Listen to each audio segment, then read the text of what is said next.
strong local churches. What I mean by strong isn't just numerically. We believe for that too, because numerically means you're reaching people.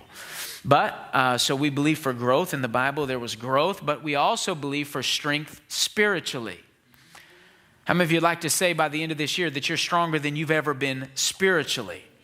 Say, I know God. I know who I am. I know whose I am. I know what belongs to me. I know how to pray better. And I'm getting results. How many of you would like to say that it's working? It's working. Well, I know we all would. To not want that would be, why be here, right? Paul said, let's go ahead and eat and drink, because tomorrow we die.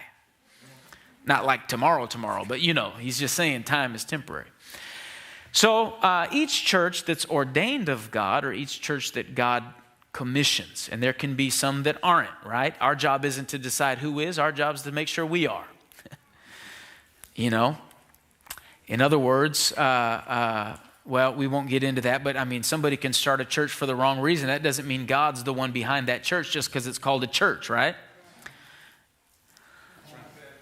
So we can't really decide. That's not our job, is to pick people and say, I don't think you're supposed to be a church. Let's just make sure we are.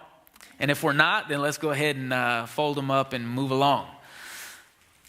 But we are, so we're not going to do that.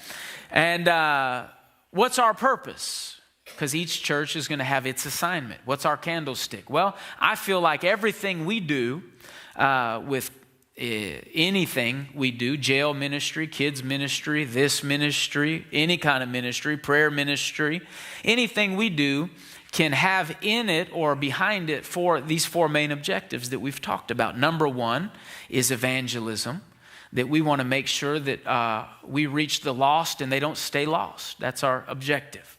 Evangelism, right? Number one. In other words, these are the bullseyes that we're pointing at.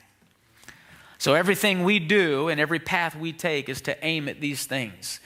Reach the lost, evangelism. Number two is, if you are saved, Paul's next question was, have you received the Holy Spirit?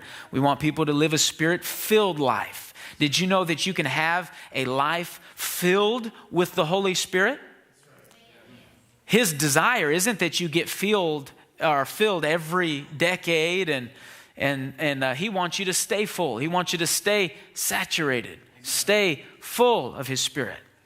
It's a lifestyle, right? Boy, it sure beats not being filled. And so we want to help people make that step. Now, these are objectives, right? You can't make people do something, but you can sure point in that direction, and we're going to point in that direction.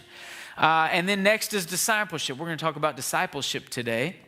And then fourth is helping people become a contributor, not just talking monetarily. The offering's over, okay? I'm talking